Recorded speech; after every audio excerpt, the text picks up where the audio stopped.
నమస్కారం అమరావతి న్యూస్ కి స్వాగతం. నాటి వార్తలు. ప్రపంచ పర్యావరణ దినోత్సవం సందర్భంగా రేపు జూన్ 5న సైకిల్ పై ప్రయాణించనున్నట్లు సీఎం చంద్రబాబు నాయుడు ప్రకటించారు. పర్యావరణ పరిరక్షణ సందేశం ఇచ్చేందుకు విశాఖ పర్యటనలో సైకిల్ పై వెళ్లనున్నారు. ప్రజలు, ప్రజాప్రతినిధులు, నేతలు, ఉద్యోగులు కూడా రేపు సైకిల్ పై ప్రయాణించి పర్యావరణ పరిరక్షణకు సంకల్పం తీసుకోవాలని పిలుపునిచ్చారు. ప్రతి ఒక్కరూ ఒక మొక్క నాటాలని కోరారు. ప్రపంచ పర్యావరణ దినోత్సవం సందర్భంగా సీఎం చంద్రబాబు ఎక్స్ వేదికగా కీలక ట్వీట్ చేశారు. భూమి మన ఇల్లు, ప్రకృతి మన జీవనాధారమని, పర్యావరణాన్ని రక్షించుకోవటం మన బాధ్యత అని అన్నారు. సహజ వనరులు కాపాడుకుంటూ గాలి, నీరు, నేల కలుషితం కాకుండా అందరం కృషి చేయాలని అన్నారు. పచ్చదనం పెంపు, ఇంధన వనరులు పొదుపుగా వాడాలని ఈ సందర్భంగా సూచించారు. ఈ మంచి కార్యక్రమానికి అంతా సహకరించాలని చంద్రబాబు కోరారు. తన రాజకీయ ప్రయాణంలో యువత పాత్రను స్మరించుకుంటూ జనసేన అధినేత పవన్ కళ్యాణ్ ఎక్స్ వేదికగా కీలక వ్యాఖ్యలు చేశారు. 2008లో ప్రజారాజ్యం యువజన విభాగం, యువరాజ్యం కోసం పటిష్ట విభాగం నిర్మించాలని ప్రణాళిక చేశారని తెలిపారు. 2005 నుంచి తనను విశ్వసించిన యువతకు ధన్యవాదాలు చెబుతూ నిజాయితీ, దేశభక్తి కలిగిన నాయకులను తీర్చిదిద్దుతానని ప్రతిజ్ఞ చేశారు. జనసేన పార్టీ స్థాపించి 12 ఏళ్లు పూర్తయిన సందర్భంగా Pawan Kalyan social media X లో పోస్టు చేశారు. ఎన్నో కష్టాలు, పోరాటాలు దాటి పార్టీ కార్యకర్తలు ఇప్పుడు అనుభవం, పరిణితో సంస్థాగత బాధ్యతలు చేపట్టడానికి సిద్ధంగా ఉన్నారని అన్నారు. ఈ సందర్భంగా తెలంగాణ యువరాజ్యం, యువజన విభాగానికి హృదయపూర్వక ధన్యవాదాలు తెలిపారు. నూతన భారత్, జెన్జెడ్ తరం బుజ్జగింపు రాజకీయాలు, వంశపారపర్య, కుల విభజన రాజకీయాలతో విసిగిపోయిందని తెలిపారు. జవాబుదారీతనం గల రాజకీయాలు తీసుకురాగల నాయకుల కోసం, బలమైన భారత్ నిర్మించగల నాయకత్వం కోసం యువత ఎదురు చూస్తుందని తన పోస్టులో తెలిపారు. గిరిజన సంక్షేమ కార్యక్రమాల అమలుపై జాతీయ ఎస్టీ కమిషన్ ఉన్నత స్థాయి సమీక్ష నిర్వహించింది. సికిల్ సెల్ ఎనీమియా నిర్మూలన, పెసా చట్టం అమలుకి ప్రత్యేక ప్రాధాన్యత ఇస్తున్నామని ఎన్సీఎస్టీ చైర్మన్ అంతర్ సింగ్ ఆర్య వెల్లడించారు. గిరిజనుల సమస్యల పరిష్కారానికి క్షేత్రస్థాయి ఫీడ్బ్యాక్ ఆధారంగా చర్యలు తీసుకుంటామని అన్నారు. జాతీయ షెడ్యూల్డ్ తెగల కమిషన్ చైర్మన్ అంతర్ సింగ్ ఆర్య, సభ్యులు జాటోతు హుస్సేన్, నిరుపం చక్మా, కార్యదర్శి Prashant Kumar Singh, director doctor P Kalyan రెడ్డితో కలిసి విజయవాడలో వివంతా హోటల్లో పాత్రికేయుల సమావేశం నిర్వహించారు. రాష్ట్రంలోని గిరిజన ప్రాంతాల్లో పర్యటించి సంక్షేమ కార్యక్రమాల అమలు, రాజ్యాంగపరమైన రక్షణలు, ఉద్యోగుల సమస్యలపై సమీక్షించామని అన్నారు. రాష్ట్ర స్థాయి సమీక్షకు ముందు 2-3 రోజులు గిరిజన ప్రాంతాల్లో తిరిగి ప్రజల నుంచి నేరుగా అభిప్రాయాలు, సమస్యలు సేకరించడం కమిషన్ ఆనవాయితీ అని ఈ సందర్భంగా వివరించారు. నేటి సోషల్ మీడియా యుగంలో యువత సరైన దిశగా పయనించారని, मन की बात परीक्षा पे चर्चा युवता को स्फूर्तिदायकमनी अन्नारू. 2 या 3 दिन का हमारा प्रवास रहता है, क्योंकि हम जब किसी भी डिस्ट्रिक्ट की समीक्षा करते हैं, किसी भी प्रदेश की समीक्षा करते हैं, उसके पहले हम 2 दिन तक जनता से फीडबैक लेते हैं. अभी जैसे सवेरे से हमारा कार्यक्रम चल रहा है, कल हमारे कुछ जनप्रतिनिधियों से मुलाकात हुई होटल में. आज सवेरे जो हमारे देश के लोकप्रिय प्रधानमंत्री नरेंद्र मोदी जी ने एक सिकल सेल के ऊपर वो बड़ी भारी चिंता की है, और पूरे देश के अंदर हमारे जो सदस्य है, एक अभी यहाँ वर्तमान में आपके से साउथ के जुटोतु हुसैन जी है, दूसरा है हमारे मिजोरम से निरुपम चकमा जी है, और हमारे साथ में हमारे सेक्रेटरी जी हमारे बीच में हैं, और हमारे पूरे अधिकारी इस वक्त हैं. अभी हम सिकल सेल एनीमिया के साथ में हम युवा संवाद कर रहे हैं. युवा संवाद भी पूरे देश के अंदर हम हर जगह जाते हैं, कॉलेज में जाते हैं, युवा संवाद करते हैं, क्योंकि इस सोशल मीडिया ఇక్కడ చాలా మంది అభియోగం ఉంది. కానీ సెంట్రల్ గవర్నమెంట్, భారత సర్కార్ మొత్తం దేశం మొత్తానికి ఇస్తుంది, కానీ కొన్ని చోట్ల ఇంప్లిమెంటేషన్ నడుస్తుంది, కొన్ని చోట్ల స్లోగా గాడిలో పడలే. గత ప్రభుత్వం చేసిన పొరపాట్లు అని చెప్పేసి గతంలో ఇక్కడ సంబంధించిన అధికారులు మా దగ్గరికి పిటిషన్స్ రావడం జరిగింది. అది చేస్తున్నాం. మొన్న ఏజెన్సీ ప్రాంతాల్లో కొన్ని చోట్ల అంబులెన్స్ ప్రాబ్లం, పిల్లలు డోలు ఎత్తుకొని పోయే పరిస్థితులు ఉన్న ఏరియాలు కూడా విజిట్ చేస్తే, మొన్న నేను పోర్ట్ యాడ్తోని 2 అంబులెన్స్లు కూడా ఇప్పించడం జరిగింది. ఎక్కడ? సీతారామరాజు జిల్లాకు నేను సిఎస్ఆర్ రూపంలో ఇప్పించడం జరిగింది. సమస్య అనేది లేదని నేను అనను, కానీ ప్రతిదానికి సొల్యూషన్ అనేది ఇస్ ఎ టైం ట్యాగ్. కొన్ని గవర్నమెంట్లు ఫాస్ట్ రియాక్షన్ అవుతున్నాయి, కొన్ని కొన్ని గవర్నమెంట్లు చాలా స్లోగా, అంటే అధికారులు ఉండొచ్చు నిర్లక్ష్యం, మన ఇక్కడున్న గవర్నమెంట్ ఉండొచ్చు, అలాగే ఫైనాన్షియల్ కండిషన్స్ ఉండొచ్చు. కానీ ఇవాళ ఒక్కటైతే మీరు మిత్రమా, మీరు మీడియా మిత్రులు అందరూ ఒప్పుకోవాల్సింది ఏంటంటే ఈ 13-14 సంవత్సరాల చరిత్ర, 12 సంవత్సరాల చరిత్రలో మీరు ఇక్కడ నుండి గల్లీ నుండి రెల్లు, నీళ్లు, ఎడ్యుకేషన్ కూడా మారింది. ఒకనాడు గవర్నమెంట్ స్కూల్లో ఉండడానికే దిక్కులేంది, ఇలా ఏకలవ్య సైనిక్ స్కూల్ లాంటి గొప్ప గొప్ప స్కూల్, నవోదయ లాంటి స్కూల్లో వచ్చి కూర్చున్నాయి. చాలామంది దానికి మోల్డ్ అవుతారు, అందులో మరీ ట్రైబల్లో కన్వర్ట్ అవుతారు. సెకండరీ యువత చేతుల్లోని రేపటి భారత్ ఉందని, విద్య నైపుణ్యాలు పెంపొందించుకొని ఉన్నతంగా ఎదగాలని జాతీయ ఎస్టీ కమిషన్ చైర్మన్ అంతర్ సింగ్ ఆర్య పిలుపునిచ్చారు. ఎన్టీఆర్ జిల్లా కలెక్టరేట్ లో గిరిజన యువతతో నిర్వహించిన యువ సంవాద్లో పాల్గొని ఆధునిక సాంకేతికత సద్వినియోగం, సోషల్ మీడియా దుర్వినియోగం చేయవద్దని సూచించారు. గిరిజనుల సాధికారతే కమిషన్ లక్ష్యమని అన్నారు. జాతీయ ఎస్టీ కమిషన్ చైర్మన్ అంతర్ సింగ్ ఆర్య సభ్యులు నిరుపం చక్మా, జటోతు హుస్సేన్, సెక్రటరీ ప్రశాంత్ కుమార్ సింగ్ తో కలిసి ఎన్టీఆర్ జిల్లా కలెక్టరేట్ లో పర్యటించారు. కలెక్టరేట్ ప్రాంగణంలో ఏక్ పేడ్ మాకే నామ్ కార్యక్రమంలో భాగంగా అమ్మ పేరుతో మొక్కల్ని నాటి పర్యావరణ పరిరక్షణకు ప్రతి ఒక్కరూ తోడ్పడాలని పిలుపునిచ్చారు. అనంతరం national sickle cell anaemia elimination mission ప్రదర్శనను పరిశీలించి జిల్లాలో గిరిజన ప్రాంతాల్లో అమలు తీరును అధికారుల్ని అడిగి తెలుసుకున్నారు. 17 శాఖల సమన్వయంతో అమలవుతున్న 25 కార్యాచరణలపై కమిషన్ కు అధికారులు వివరించడం జరిగింది. యువత సోషల్ మీడియా వినియోగంలో అప్రమత్తంగా ఉండాలని ఈ సందర్భంగా సూచించారు. గిరిజన యువత విద్య, ఉపాధి, ఉన్నత విద్యలో ఎదురవుతున్న సవాళ్లపై అభిప్రాయాలను తీసుకున్న కమిషన్ చైర్మన్ సభ్యులు తగిన సిఫార్సులు ప్రభుత్వానికి అందజేస్తామని హామీ ఇచ్చారు.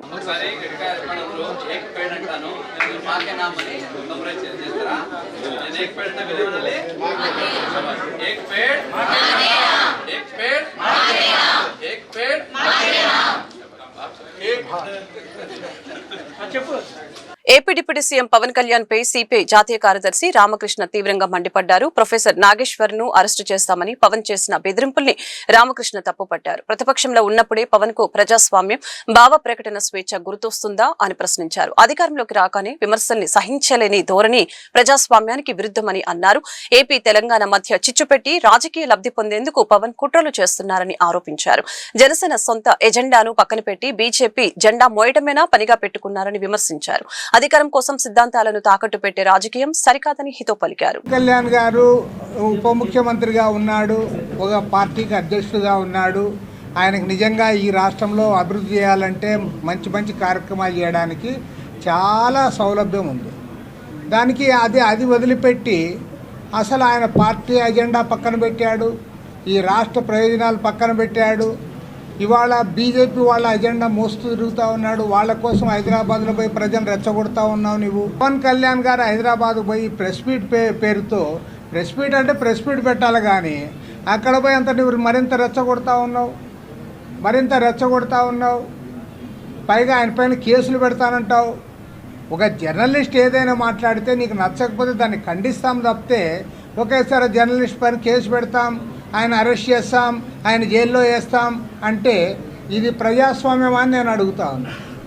ప్రజాస్వామ్యం ఇలాంటి వాటికి తావుందా అని నేను అడుగుతా ఉన్నా. మీరు ప్రతిపక్షంలో ఉన్నప్పుడేమో మీకు ప్రజాస్వామ్యం కావాలనా? మీకు అధికారంలో ఉంటే మాత్రం ప్రజాస్వామ్యం అక్కర్లేదా?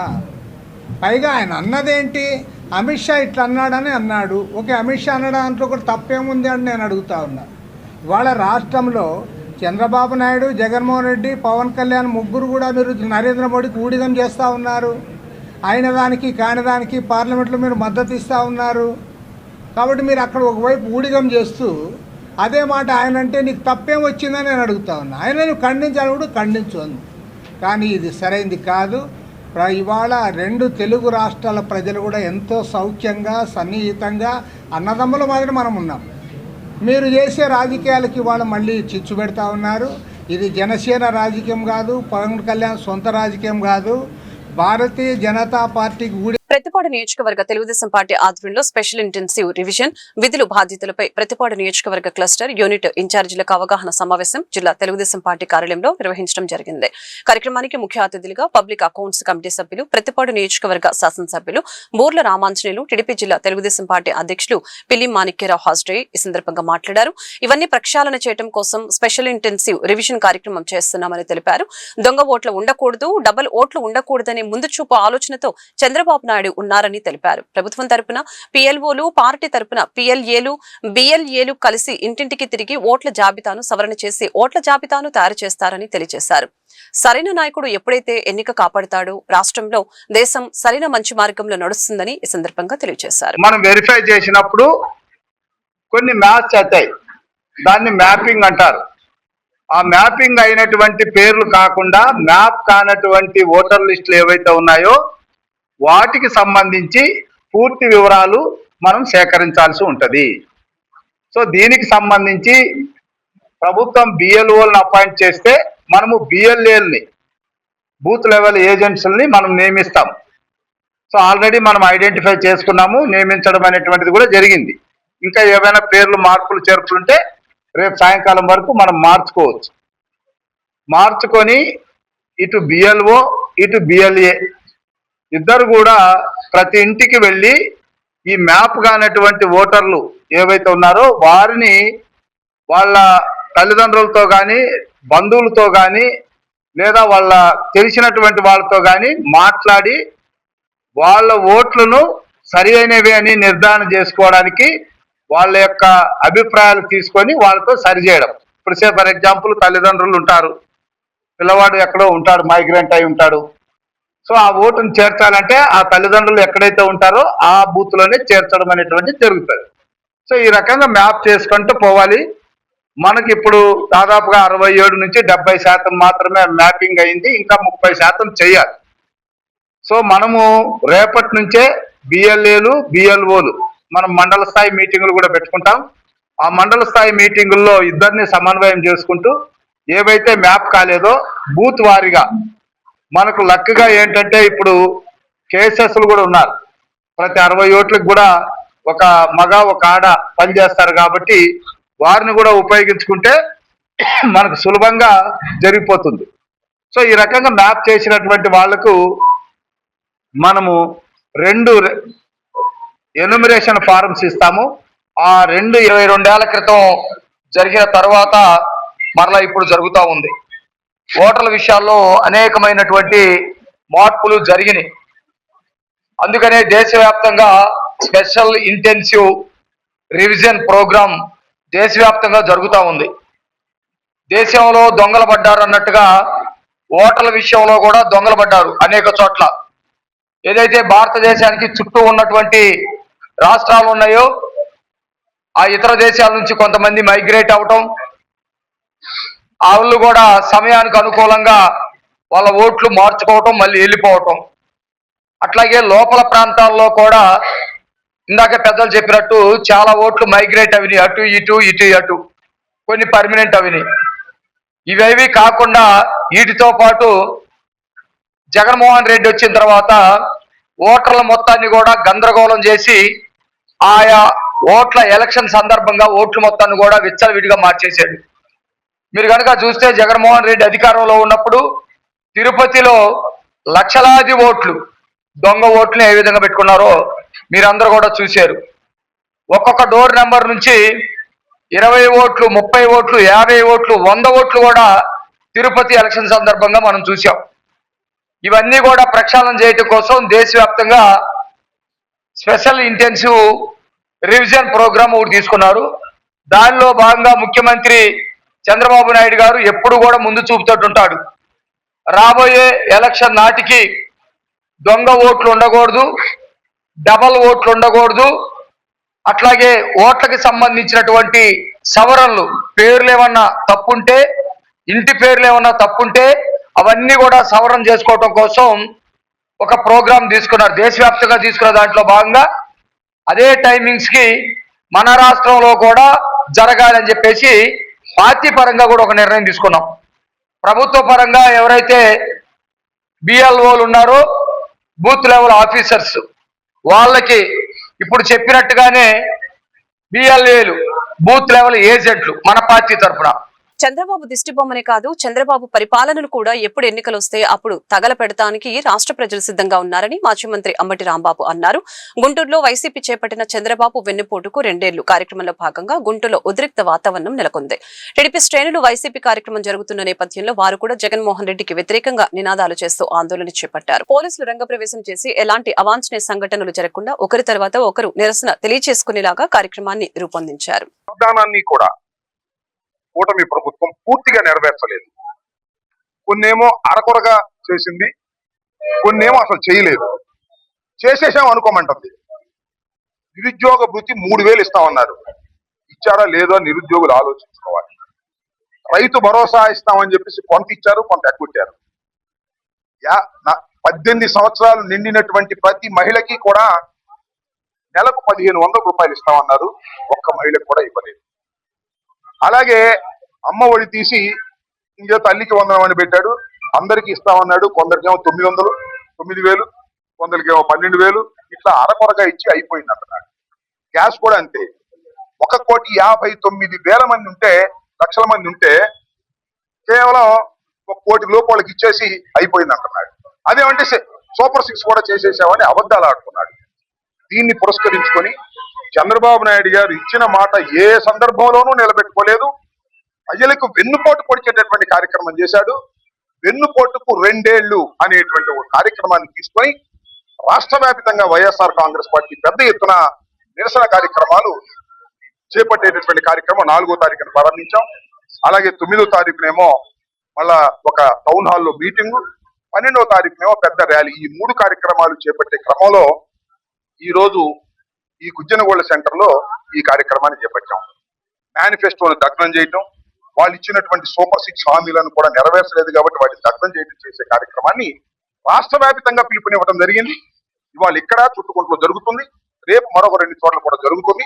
ఇది రాష్ట్ర వ్యాప్తమైన కార్యక్రమం. చంద్రబాబు నాయుడు గారు ఆలోచించుకోవాలి. 2 సంవత్సరాల పరిపాలనలో ఆయన అందరినీ దగా చేశాడు, మోసం చేసి వాళ్ళ ప్రగల్భాలు పలుకుతా ఉన్నారు. ఒక చిత్రమైన విషయం ఏంటంటే, ఇవాళ మేము ఈ కార్యక్రమాన్ని రాష్ట్ర వ్యాప్తంగా చేస్తున్నాం కదా, రెచ్చగొట్టే కార్యక్రమాలు తెలుగుదేశం వాళ్ళు చేస్తున్నారు. పోలీసులు అండబెట్టుకొని వాళ్ళు తీసుకొచ్చి జగన్మోహన్ రెడ్డి గారు బొమ్మ తగలేస్తారు. కొత్తలి పార్టీ అని అక్కడ మీరు బ్యానర్లు కడతారు. ఏమిటి అన్యాయం అంటున్నారు. మీరు కూడా ఏదైనా కార్యక్రమం మీరు బ్రహ్మాండంగా పగలదీశామని చెప్పుకోండి, మాకేం అభ్యంతరం లేదు. ఇచ్చిన హామీలు నెరవేర్చకోకుండా రెచ్చగొట్టేటటువంటి కార్యక్రమాలు ఇవాళ చేస్తున్నారు. ఇవాళ మీరు ఒక ఊరేగింపులాగా చేసి తెలుగుదేశం పార్టీకి సంబంధించినటువంటి కొందరు, వాళ్ళు ఎవరో కాదు, మా ఇంటి మీద దాడి చేసిన వాళ్ళు అందరూ, వాళ్ళని ఏం అరెస్ట్ చేయలేదు కదా పోలీసులు, అందుకని రెచ్చిపోతున్నారు, రౌడీగా తయారవుతున్నారు. మేము ఇవాళ కార్యక్రమం ఇచ్చాం, మా కార్యక్రమం మేము చేసుకుంటాం కదా, మీరు రెచ్చగొట్టే కార్యక్రమం. డిఎస్సీపై గుంటూరులో ఉద్రిక్త వాతావరణం నెలకొంది. డిఎస్సీకి మద్దతుగా టీడీపీ, జనసేన డిఎస్సీకి వ్యతిరేకంగా వైసీపీ నినాదాలతో హోరెత్తించింది. గుజ్జనగుండ్ల సర్కిల్లో జగన్మోహన్ రెడ్డి దిష్టిబొమ్మను కూటమి శ్రేణులు దగ్ధం చేశారు. 10వ తరగతి పరీక్ష పేపర్లు కొట్టేసిన జగన్మోహన్ రెడ్డి అని బ్యానర్లు వేసిన టీడీపీ. ఈ సందర్భంగా మాజీ కార్పొరేటర్ ఇసుక బుజ్జి, కనపర్తి శ్రీనివాసరావు, సుఖవాసి శ్రీనివాస్ మీడియాతో మాట్లాడారు. తెలుగుదేశం కూటమి ఆధ్వర్యంలో ఏదైతే లోకేష్ గారు పారదర్శకంగా నిర్వహించిన డిఎస్సీ మీద వీళ్ళు దుష్ప్రచారం చేస్తా ఉన్నారు. హాయ్లాండ్ లో పేపర్లు దిద్దించి గ్రూప్ 1 ఉద్యోగాలు అమ్ముకునే చరిత్ర కలిగిన వైసీపీ పార్టీ తెలుగుదేశం కూటమి ప్రభుత్వానికి ప్రజల్లో వస్తున్న ఆదరణ ఓరవలేక, మరి ముఖ్యంగా లోకేష్ గారు జెట్ స్పీడ్ తో దూసుకెళ్తా ఉద్యోగాల కల్పనలో పనిచేస్తా ఉన్నారు. దాన్ని తట్టుకోలేక ఇవాళ దుష్ప్రచారం చేస్తా ఉంది. దయచేసి వాళ్ళు ఆత్మ పరిశీలన చేసుకోవాలా. ఇదే దుష్ప్రచారం కనుక చేస్తా ఉంటే ఈ 2 సంవత్సరాలు 1,00,000 ఉద్యోగాలు కల్పించిన తెలుగుదేశం ఇంకా 3 సంవత్సరాల్లో మరి ముఖ్యంగా నిరుద్యోగులకి ఉద్యోగాలు కల్పించే, ప్రైవేట్ గానీ ప్రభుత్వ ఉద్యోగాలు కల్పించే పనిలో ఉంది. దయచేసి ఉన్న ప్రజలందరూ దీన్ని పారదర్శకంగా ఆలోచించాలి. నిరుద్యోగులు మరి ముఖ్యంగా గొడ్డల పార్టీ చేసే దుష్ప్రచారం నమ్మవద్దని చెప్పి మేము తెలుగుదేశం పార్టీ పశ్చిమ నియోజకవర్గం తరఫున ఈ కార్యక్రమం తర్వాత జరుగుతున్నటువంటి నియామకాల ప్రక్రియ గాని, అభివృద్ధిని గాని ఓర్చుకోలేక జగన్మోహన్ రెడ్డి మరి 2 నెలలకు ఒకసారి ప్యాలెస్ లో కూర్చుంటాం, ప్రెస్ మీట్ పెట్టడం, ఏదో ఒకటి ప్రభుత్వం మీద విష ప్రచారాన్ని తెలియజేయటం. ఈ రోజున డిఎస్సీలో జరిగినటువంటి అక్రమాలు అనేది ఏదైతే అతను చెప్తా ఉన్నాడో 9 నెలల తర్వాత మరి తెలుగుదేశం పార్టీ కానీ, కూటమి ప్రభుత్వ నాయకులు కానీ ప్రతి చోట కూడా ఛాలెంజ్ చేసి అడుగుతా ఉన్నారు. ఎక్కడ జరిగింది అవినీతి మీరు నిరూపించండి, చర్చకు మేము సిద్ధం, మీరు కూడా రండి అని చెప్పి. కానీ వాళ్ళు చర్చలకు రాకుండా నిరూపించలేని సత్తా లేనటువంటి వైసీపీ నాయకులు ఎక్కడో ఒక 10 మందిని పెట్టుకొని నిరసన ప్రదర్శనలు అంటూ వాళ్ళు బయటకు వస్తా ఉన్నారు. నిరుద్యోగులకు జగన్మోహన్ రెడ్డి గారు చేసినటువంటి అన్యాయం ఈ యొక్క ఆంధ్రప్రదేశ్ లో ఎవరు చేయలేదనేది నిరుద్యోగులకు అందరికీ స్పష్టం, ఆంధ్ర రాష్ట్ర ప్రజలందరికీ కూడా తెలుసు.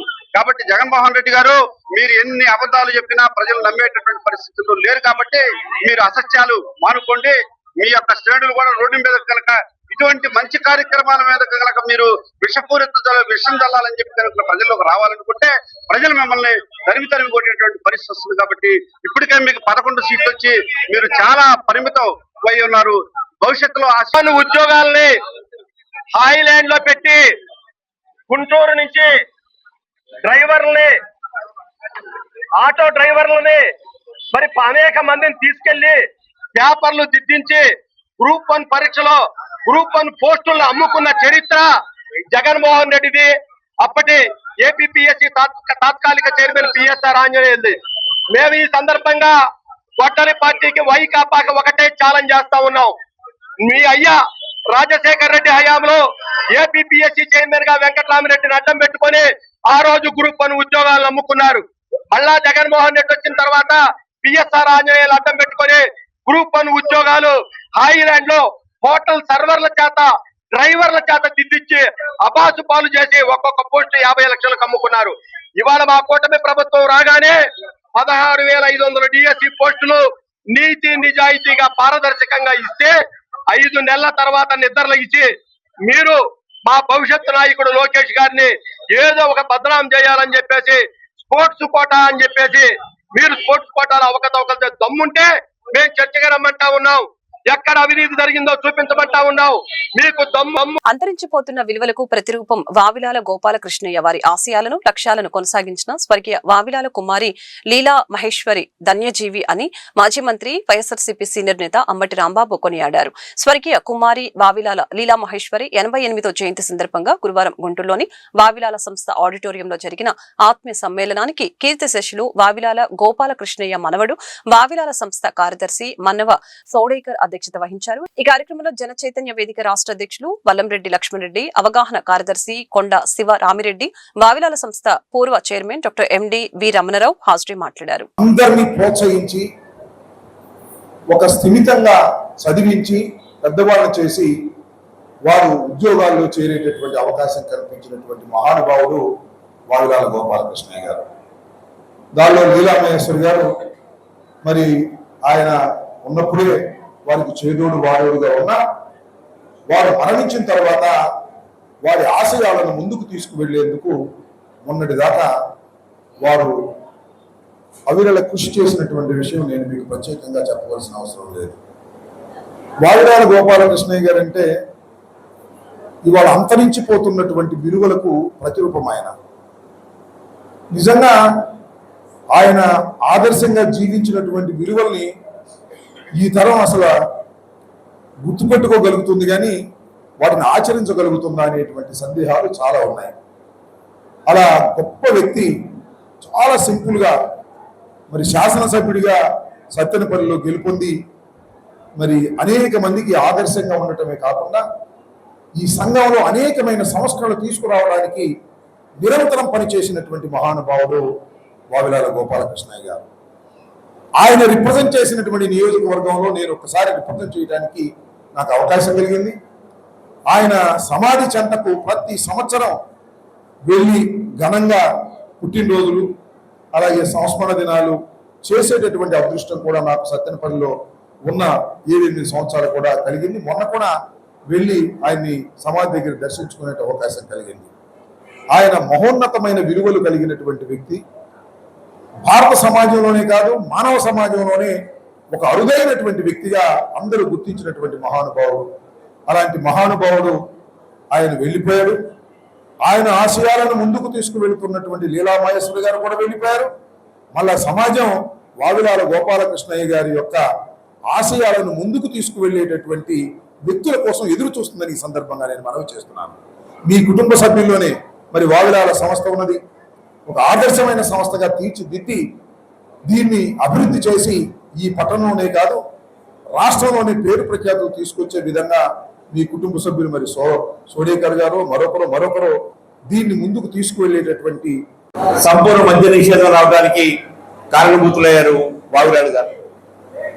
వావులాల లీలామహేశ్వరి గారు వావులాల గురించి చివరి వరకు వారి అంతిమ శ్వాస తీర్చే వరకు వారి యొక్క యోగక్షేమాలు, వారి యొక్క నిరంతరం వారిని కనిపెట్టుకుని వారికి కావాల్సిన అవసరాలను తీరుస్తూ ఒక కన్న బిడ్డలాగా పనిచేశారు. ఇటీవల నేను ఏ గ్రామానికి వెళ్ళినా గ్రామాల్లో ఘర్షణలన్నీ, తగాదాలన్నీ అన్నాచెల్లెల మధ్య, అన్నదమ్ముల మధ్య, తండ్రి కొడుకుల మధ్య జరుగుతూ ఉన్న పరిస్థితుల్లో దాని పూర్తి భిన్నంగా 13 మంది తమ్ముల్ని చెల్లెల్ని చివరి వరకు చదివించి వివాహం చేసుకోకుండా ఆ కుటుంబం కోసం త్యాగం చేసిన మహామనిషి వావులాల లీలామహేశ్వరి గారు.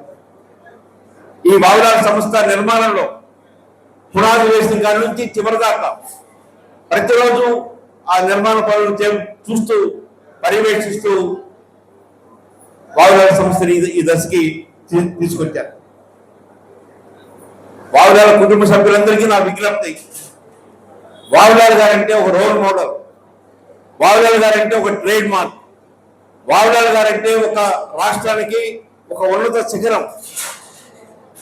గుంటూరు నగరంతో పాటు పరిసర జిల్లాల ప్రజలకు అత్యాధునిక అందుబాటు ధరలో వైద్య సేవలను అందించాలనే లక్ష్యంతో ఈ సంస్థను అభివృద్ధి చేశారని chairman doctor Raghava Sharma, doctor P Vijaya చెప్పారు. ఈ సందర్భంగా లలిత హాస్పిటల్ ఏర్పాటు చేసిన మీడియా సమావేశంలో వారు మాట్లాడారు. ఆంధ్రప్రదేశ్ వైద్య రంగ చరిత్రలో మరొక మైలురాయిగా నిలిచే Lalitha PVS institute of medical sciences ని రాష్ట్ర ముఖ్యమంత్రి నారా చంద్రబాబు నాయుడు చేతుల మీదుగా గుంటూరులో ఘనంగా ప్రారంభించడం సంతోషంగా ఉందని ఈ సందర్భంగా తెలియజేశారు. పూర్తి స్థాయిలో 600 పడకల సామర్థ్యంతో సేవలు అందించనున్న ఈ ఆసుపత్రిలో 120 మందికి పైగా వైద్య నిపుణులు, 1000 మందికి పైగా సిబ్బంది పనిచేస్తున్నారని తెలిపారు. గత 36 సంవత్సరాలలో లలిత హాస్పిటల్స్ ద్వారా 15 లక్షలకు పైగా రోగులకు చికిత్స అందించబడిందని అన్నారు. మనందరికీ తెలుసు, నిన్న జూన్ 3 పొద్దున పూట మన గౌరవనీయులైన ముఖ్యమంత్రి వర్యులు శ్రీ నారా చంద్రబాబు నాయుడు గారు వచ్చి మన కొత్త హాస్పిటల్ ఒక బ్రాంచ్ ఆర్ ఒక unit of Lalitha group of hospitals Lalitha PVS institute of medical సైన్సెస్ని ఘనంగా ఇనాగ్రేట్ చేయడం జరిగింది. గత 36 సంవత్సరాలుగా మేము లలిత గ్రూప్ ఆఫ్ హాస్పిటల్స్ కింద అనేక ప్రొసీజర్స్ చేసాం, లక్షలాది మంది పేషెంట్స్ని ట్రీట్ చేసాం. దాదాపు దాని ఎక్స్టెన్షన్ ఆఫ్ దట్ మనం ఏం చేసామంటే ఇప్పుడు 7 ఎకరాల విస్తీర్ణంలో 600 పడకలతో సువిశాలమైనటువంటి ఈ కొత్త హాస్పిటల్ని నిర్మించడం జరిగింది. వీళ్ళు ఒక 900కి పైగా సిబ్బంది ఉన్నారు. అన్ని హంగులతో, అన్ని సౌకర్యాలతో విశాలంగా ఈ హాస్పిటల్ నిర్మించడం జరిగింది. దీనికి కారణం ఏంటంటే, ఎవరైనా పేషెంట్ హాస్పిటల్కి వచ్చినప్పుడు అతనికి ఆ పరిసరాలు ఆహ్లాదంగా ఉంటే జబ్బులు అది తొందరగా తగ్గే అవకాశం ఉంటుంది. మానసిక స్థితి కూడా కొంచెం బెటర్గా ఉంటుందనే ఉద్దేశంతో ఈ విధమైనటువంటి ప్లానింగ్ చేసి హాస్పిటల్కి వెళ్తాం. మీకు అందరికీ తెలుసు, ఇంతకు ముందే మేము అడ్వాన్స్డ్ మిషనరీ ఉపయోగించి డయాగ్నోస్టిక్స్ కానీ ట్రీట్మెంట్ కానీ చేస్తూనే ఉన్నాం. AI based technologies, cath labs, modular theatres, ఇవన్నీ డీటెయిల్స్ వాటి మీద అడ్వాన్స్మెంట్స్ ఏమిటి అనేది మన వాళ్ళు ఇప్పుడు చెప్పబోతున్నారు. అన్నిటికంటే ఇంపార్టెంట్ థింగ్ ఒకటి మేము ఈ సభాముఖంగా డిక్లేర్ చేద్దాం ఏమిటంటే, త్వరలోనే మేము in accordance and association with Amaravati quantum valley వారితో కలిసి మేము ఈ పేషెంట్స్కి అత్యాధునికమైనటువంటి వైద్య సదుపాయాలు, ప్రివెంటివ్ ఆస్పెక్ట్స్ కానీ, ట్రీట్మెంట్ ఆస్పెక్ట్స్ కానీ, ఇట్లాంటివి ది బెస్ట్ క్వాలిటీ మెడిసిన్ అందరికీ, సామాన్య మానవులకి కూడా రీచ్లో ఉండేటట్టు, వాటికి అందుబాటులో ఉండేటట్టుగా ప్రయత్నం చేయబోతున్నాం. సో మిగతా విషయాలు డీటెయిల్స్ ఆఫ్ ఇట్ మా కన్సల్టెంట్స్ అందరూ వివరంగా చెప్తారు. ఏమేమి థింగ్స్ అడ్వాన్స్డ్గా మేము ఆల్రెడీ చేసాము, ఏం చేయబోతున్నాం. వార్తలు ఇంతటితో సమాప్తం. మరొక బులెటిన్ మళ్ళీ కలుద్దాం. నమస్కారం.